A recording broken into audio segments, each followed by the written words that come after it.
Stay tuned for the planet Earth's most relevant newscast.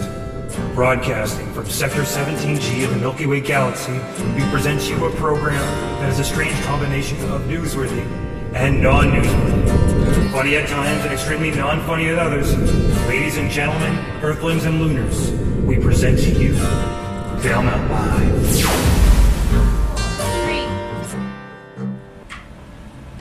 Welcome to episode 74 of Valemount Live. I'm Jody Newham, and why, Anne-Marie, how you've changed. Yes, you're wondering where Anne-Marie is. We ran the contest last week. That was the lookalike contest, and guess who won?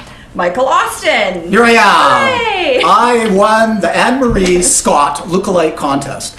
I have that same perky demeanor. You too. I've got that bright-eyed look, and most importantly, you're going to see a lot of nasal similarity between the two of us. Just have a close look at that. I thought it was the hair. Well, when it's long and scraggy, it can look like Anne-Marie's, but it's really in the nose, as you know. Michael. So here I am. This is my audition, and they're testing me out for a night. Don't know if I'm going to last longer than the first 30 seconds. There are several beautiful women that are vying for this job. So, Mike, the pressure's on. But we're up to the task. So Yes. Danelda Beeson, Nicole McDonald, who else? Laura Keel. Laura Keel, and there's that beautiful woman from Poland, Slovenia, Slovakia. Radka. Sakoba. Radka. I'm Sakoba. coming for all of you. So watch what's happening here. Learn from the master, because if you want my job and if you want to keep your job, you need to keep up with me. So, Jody, I know it's your show, right? That's my show. She keeps reminding me it's her show. Prove it. Okay, what's up for tonight? What is up for tonight? People say this town is dead, and I agree. Art Carson takes people on a scary ghost walk through Tijon Cache. The town is kind of dead. As well.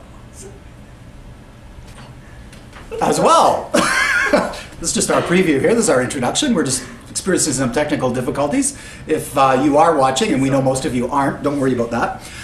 There's a Bigfoot trend happening here. Bigfoot, Sasquatch, call it what you want. Hairy people walking around. There actually was a live sighting here in 1958, and that was made by Bernadette Rowe's great-grandfather. That's right. So we are going to be catching up on the local Bigfoot / Sasquatch action.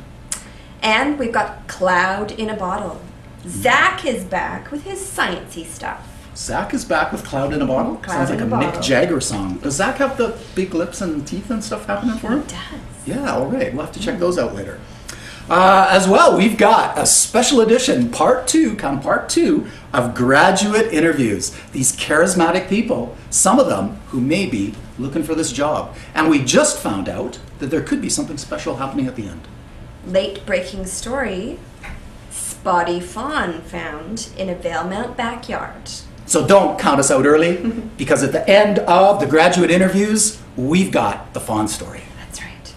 Okay, first up, let's take a look at Art Carson and the Tijon Cache Mile 53 ghost walk that took place during the Spring Festival last weekend.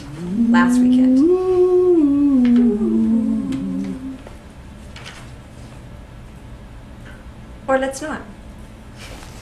Sure, let's just keep talking, right? Dale's barn. Dead air. After it was a house, was Frank Gladish family. And they came here in 1933. Dale pointed out that this log building had Hudson Bay corners. That's where there's no actual log notching done. They just nailed the corners together with a couple of boards. Okay. Cut all the logs off straight. So Right. they didn't have to do any fancy notching. It's just a fast way to put up a log building. Yeah, so this was the barracks of the BC Provincial Police. They had jurisdiction in British Columbia during the building of the railways. In Alberta, it was the Northwest Mounted Police, which became the RCMP. Right. This building, according to Dale, was moved several times within a fairly small area. It was about half a kilometer down the road when it was built, apparently, on the opposite side of the road where the railroad is, and then it got moved. Got an air photo that I bought from the government of BC that still shows this bridge in operation. But you can see the wooden structure on the other side. It's all that's left of it. In 1953, they built the bridge that is now considered the old Tijon Bridge, the old truss structure on Blackman Road, and that took the place of this one. Right on the other side is Carr Road, and that was part of the highway to McBride and actually to Jasper. If you wanted to go to Jasper, prior to 53, you'd come here and cross the two companies that competed to build railways through this area were the Canadian Northern, and they went down through Valemount, and the Grand Trunk Pacific, which came through the Yellowhead Pass, turned towards Prince George and Prince Rupert. The Grand Trunk Pacific was basically responsible for creating the cities of Prince George and Prince Rupert. Their idea for getting rich, making this railway, was that Prince Rupert is geographically 200 miles closer to Asia than Vancouver is. So they reasoned that all the shipping would soon divert from Vancouver to Prince Rupert. It would be the greatest city in British Columbia, and they would all be very, very rich, and famous, and they would have built their empire here. Unfortunately, the Canadian Pacific Railway had preceded them to the coast by about 50 years. They came to the coast at Vancouver, and by the time things started to get a little momentum and shipping realized that there was another port here, it was too late. They'd run out of money and they went bankrupt.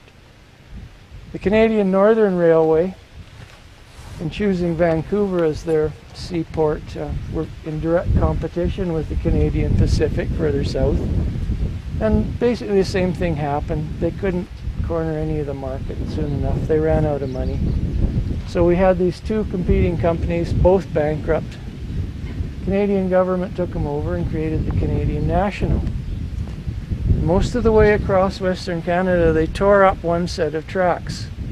Not necessarily the same set. They decide, okay, here's an area where the Grand Trunk has the nicest track.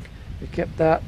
And then, oh, okay, over here the Canadian Northern tracks look like more like what we want. So they'd make a little connection between the two. And they did this all the way across Canada till they got to Red Pass in the middle of Mount Robson Park. At that point, the rails split, and up until 1981, there was no connection between them anywhere further west. So one railway went to Prince Rupert, one to Vancouver. So the Canadian National kept both tracks from Red Pass west in order to make a complete system out of it. Finally, as I mentioned, in 1981, they did make a connection between the two tracks, just close to here at Tijon. I mentioned it over there at the history sign. And that basically completed their system. So here we are in Mosquito Land, aka mile 53. We're right beside the Fraser River. You can see it through the bushes there. This was an amazing scene around here. There were huge warehouses, like hundreds of feet long. There were docks. The stern wheelers were tied up here.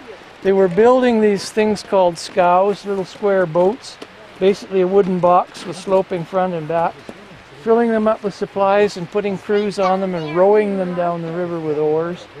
Very, very dangerous. And that's how they got supplies ahead. Suddenly they didn't have to transport things on land before the railway was built. They could work ahead of themselves using the river for transportation.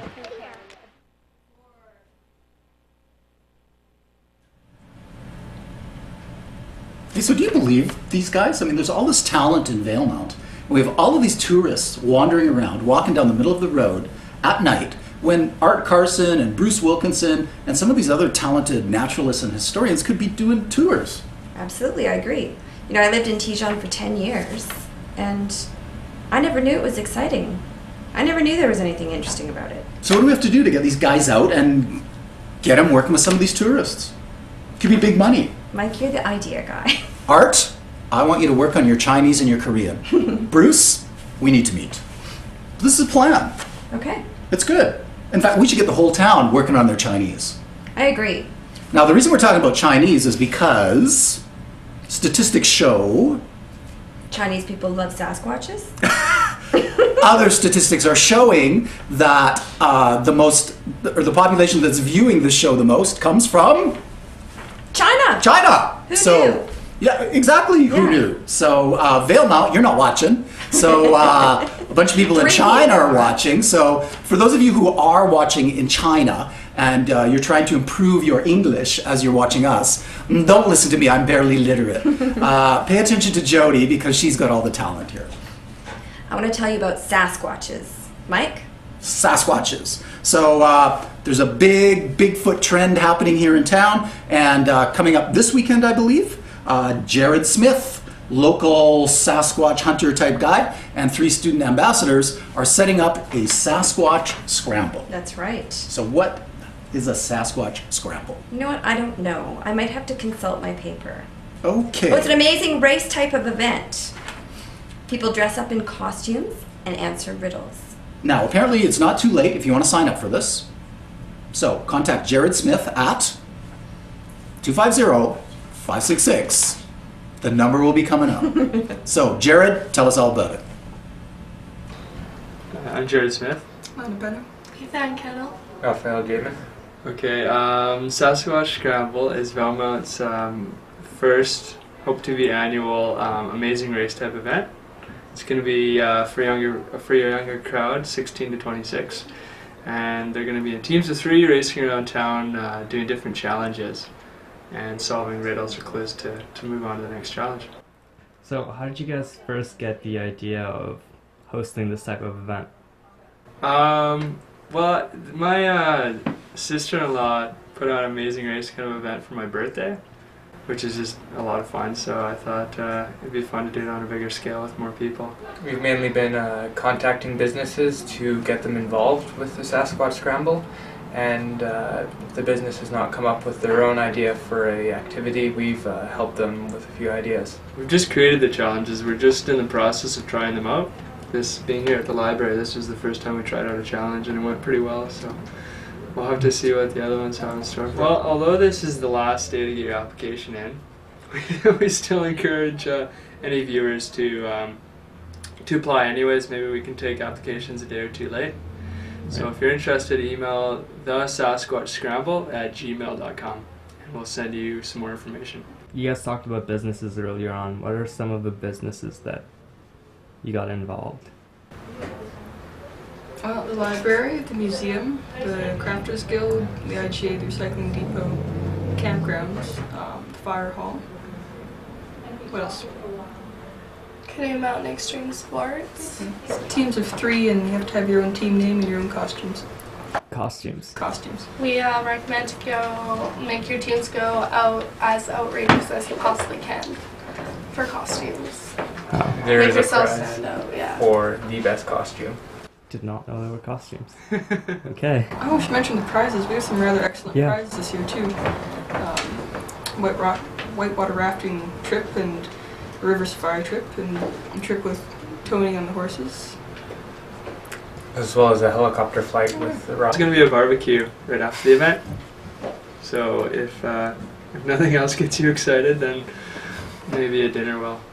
That's included in the entry fee too. If they're interested, they should just email the Sasquatch Scramble at gmail.com, and then we'll send them out a bit more information as well as an application form, and they can just fill that out and then email it back to us, and it's as simple as that. It's happening, the event is on June 25th. It's a Saturday. Registration is going to start at 10 and the event's going to start at 11. Registration is going to take place at the Visitor Information Center. Yeah, you know, well, I'm looking for Jared's phone number. I told everybody that they were supposed to phone him, and then he said email him. But, you know, like older generation stuff, Jared, you know, we need the personal touch. You want some older people in this, they need to make contact. We need to phone. So Jared, if you're watching, phone us and we'll give out your phone number. Yeah, because as I indicated earlier, I'm illiterate and I'm having trouble finding the Valemount. Anyways, Jared's in the book under Smith. There you go. Here we go. So Jody's going to look up Smiths. And listen, Jared and Raphael, was that, you know, you're two good-looking kids, but little stiff there in your presentation. You want my job? You're going to have to loosen up, find that inner charisma. You want some coaching on that, a little bit of mentoring? Come see me, reasonable rates. 4601 Learning Center. What's next? No. No, Jerry? Next, we have cloud in a bottle. Ooh. Why would you want to make a cloud in a bottle? I don't know. But here's Zach to tell us how.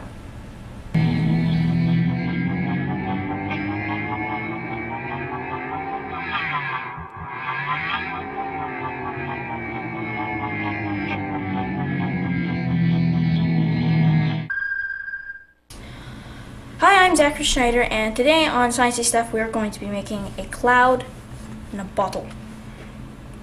So, to make our cloud in the bottle, we will need some rubbing alcohol, a bicycle pump. To start making a cloud in a bottle, we will need to put the rubbing alcohol, and we just put a few drops in here, and fiddle it around. Close it up. Rubbing alcohol is very flammable, so do not have it near any source of ignition, because it'll burst into flames, which would be bad. So now we're going to coat the sides of our soda bottle with the rubbing alcohol. Very important. You can use water, but rubbing alcohol, it evaporates quicker, so then we can see the cloud quicker.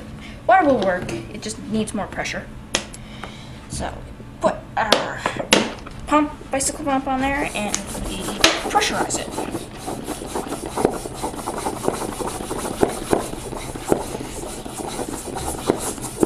And cloud. We have a cloud in a bottle. Our cloud. Now we're going to compress the cloud so that it disappears. Like so.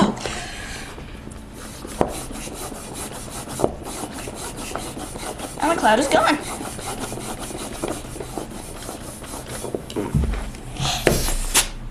Oh, we have cloud again. The reason our cloud, well, it doesn't have it all on the paper, so maybe I should just read it and then say it. So, standing right here, we'll start recording. I'll just start reading and go in the light. Okay, so how does the cloud form? The cloud created form because moist air, moist air is all around us in the form of water vapor, which are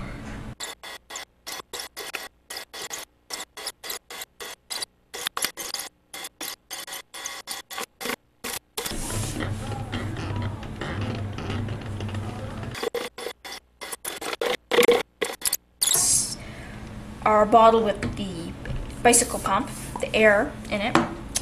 It heats up the air, which evaporates the rubbing alcohol. And there's lots of molecules of the rubbing alcohol floating around in the bottle. We just can't see them because they're very small. Those are molecules.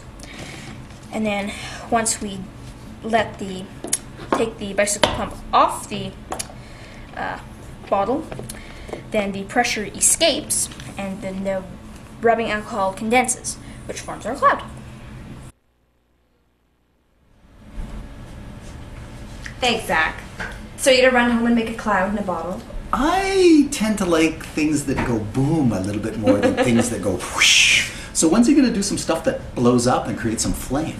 Oh, we've had flames. Oh, we've had explosions. We've had rockets, flaming rockets. I guess I need to pay more attention to past episodes.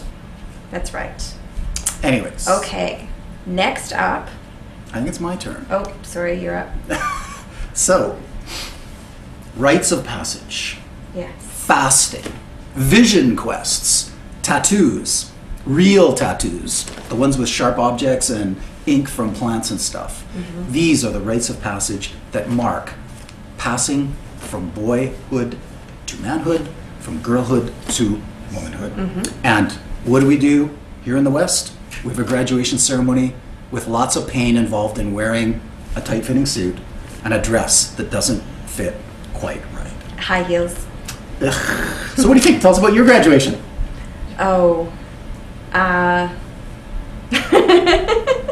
That's very, very good. Okay, well, to find out about some other people's graduation, we are going to visit the Grads of Valemount, Part 2, and see what they have to say. Marcus, you just graduated. Yes, sir. How do you feel, sir? Good. Feel good. Don't know what I'm gonna do now, though. No? But the world's your oyster. Yeah. Tons of possibilities out there. And yeah, a lot of possibilities, and a lot can go wrong too. So. That's true. Gotta watch out for those tragedies. Yeah. Did you do you have any words of wisdom or good advice you'd like to pass on to younger generations here? Not right now, but I gotta go and take a. You're a very busy man. Thanks for your time. So, both of you just graduated. How do you feel? Good. Awesome. Good. Really good. The enthusiasm is overwhelming. So, as you two just graduated, I'm sure 12 years of the high school experience have been nothing but a good thing. Well, not exactly 12 years, 12 years of education. Do you have, did you learn anything brilliant or excellent, or, you know, learn some really good life lessons that perhaps you'd like to share with other people if you're not so greedy? Just keep in school and work hard, be yourself, keep working towards what you want to do. Exactly. Keep on trucking, buddy. Good advice. Thanks, guys. Yeah, thank you. Yeah. Do you want to share a few words? Oh, this is how you draw people in? I know, you see my excellent face. And then you're like, so, you've just graduated. How do you feel? Can you tell us a little about the experience of high school graduation? High school graduation. It's very long, and there's lots of long pauses in between the long speeches and stuff. But when it all comes together, is it worth it? Graduating? Yes. Sort of. It'd probably be better if we did it at the end of the year. It'd be a lot more rewarding. Definitely. Yeah. And, How do you feel about being the only girl with a short dress? Oh, I don't know. I don't know how it happened. Apparently Puffy is big. Or Puffy's in. I don't know. Or however you can call it. Yeah. Okay, you guys, 10 minutes, then we're all getting on the bus. And do you have any favorite recreational drugs before we leave you? I couldn't even name one. Okay. Thanks for your time, Nina. Congratulations. No, just kidding. You just graduated. How do you feel? Excited? Excellent. Can you Good, tell us yeah. a little bit about what you learned through this whole graduation process? It's a pain in the ass. It is a pain in the ass. I agree with you 100%. It's, yeah, a lot of work, and not the whole class wants to do everything, so it's a lot of the same people doing the same thing all together. Everyone would just fall into place there. Okay, thanks for your time, Carrie. No problem. So, you just graduated. Can you describe how it feels? It's amazing. I haven't graduated in Germany, so it's a nice feeling. No doubt. Is that where you'll be headed back? Yeah, and 1st of July I go back. So you're going to get a little bit of the summer in before you head home? Excellent. Do you have any words of wisdom or exciting news you'd like to share with anybody whatsoever? No, it's just Canada's an amazing country, and it's nice to be here, and it was an amazing year. It is. Excellent. Thank you for your time, Mira. Thank you. Congratulations again. Thank you. No, I don't speak English. What? You just spoke English right there. You can speak Spanish if you like. Yeah. Speak English. Okay. Okay, what are you gonna say? Stephanie Blanco, William Dooling, you just graduated. How do you feel? I feel excited. It is a pretty exciting time. Yeah, I feel happy too. Okay. Now that it's all over, you don't have to worry about any more of that high school silly stuff, eh? It's not silly. I would like to stay in high school. Yeah? Yeah. You thought it was a good experience, eh? Yeah. That's good. Do you have any words of wisdom that you'd like to share that you found throughout high school or something? No? Nothing you'd like to pass on to younger generations? I love Valemount. Good. Thanks for your time. Congratulations, grads. Don't they look beautiful? Absolutely fantastic. Yeah. I want to see the tattoos. Me too. Next week. Okay. And now. Next up, our late-breaking story. 2 young girls found a spotty fawn and its mother in a backyard. We have Leah Zeilinger and Maya Fraser here to tell their story. Hello, girls. Hi, Can you introduce yourselves? I'm Leah Zeilinger. I'm Maya Fraser.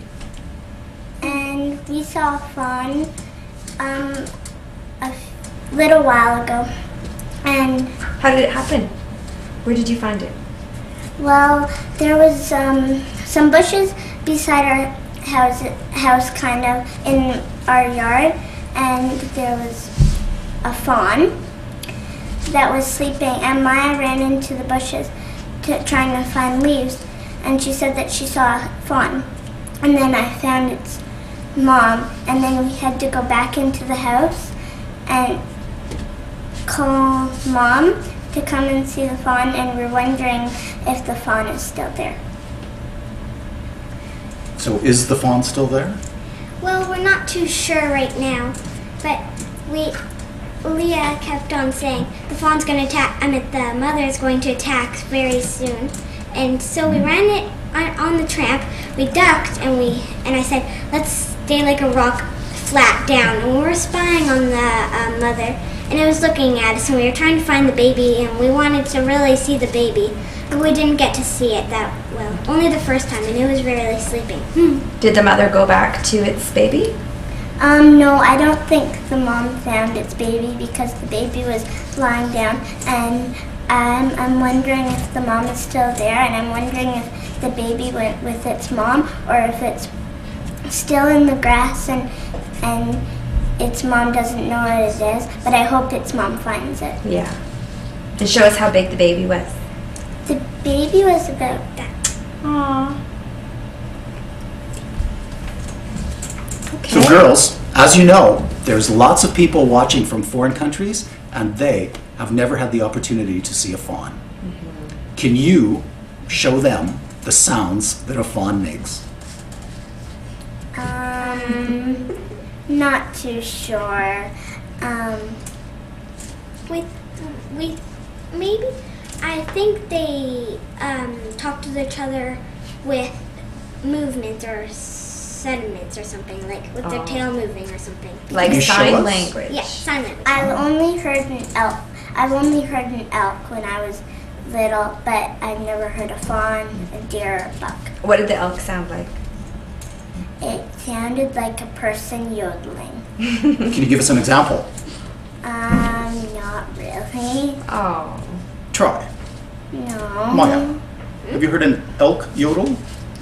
Not really, but I heard something in the forest, but I'm not too sure, but it was a weird sound. What did it sound like? It sounded like something like screaming or with a help sign or something. Like a Sasquatch? Maybe. And I was really little, so I don't really remember. Okay. Wow, thank you, girls. Thanks very much for coming in with that late-breaking story. Only on Valemount Live. That's right. Coming directly to you from the convergence of 3 mountain ranges here in the wilds of British Columbia. So, before we sign off, we're going to listen to Jody's version of an elk call. Okay. Ready? Here we go, country girl. Okay. Ooh. Hang on just a second. Isn't it more like...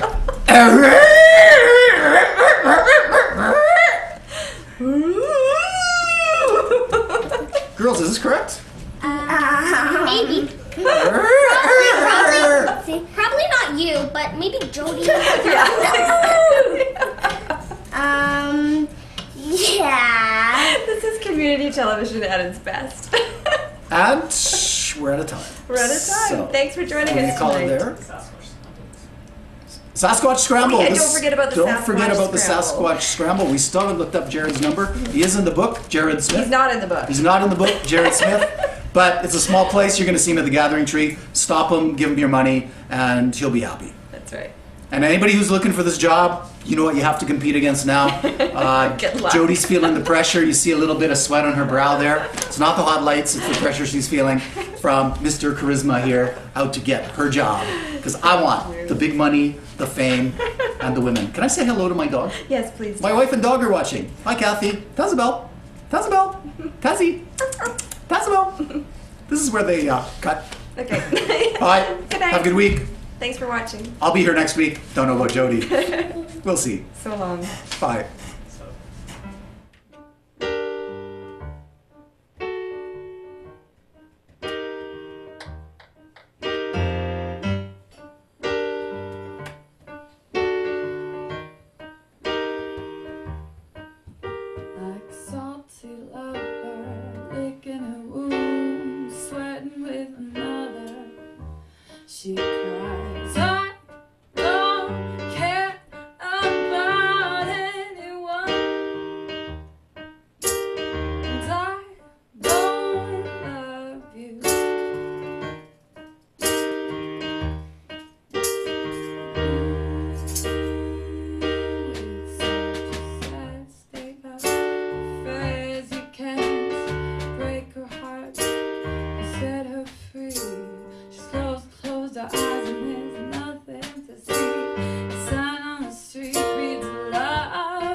won't be